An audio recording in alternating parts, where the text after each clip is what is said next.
Americans should plan to get updated COVID-19 and flu shots this fall. That's the word from the Centers for Disease Control. As Chanley Painter reports, the Affordable Care Act requires insurers, including Medicare and Medicaid, to pay for those vaccines.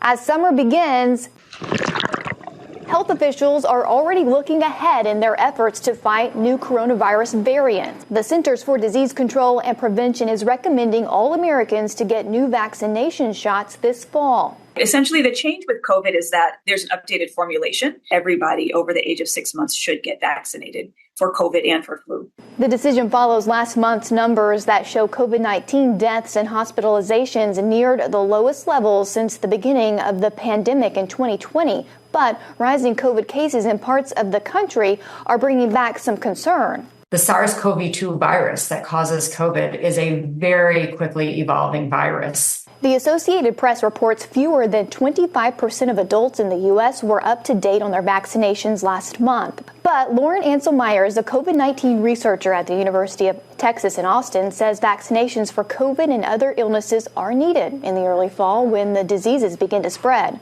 These respiratory viruses like RSV and influenza and COVID, they still take an enormous toll every year. The CDC is also updating its RSV vaccine recommendations for older adults. All individuals over age 75 get the RSV vaccine for the upcoming 2024-2025 respiratory virus season, and that any adults between ages 60 and 74 who have underlying conditions that put them at high risk for severe RSV, they should also be vaccinated.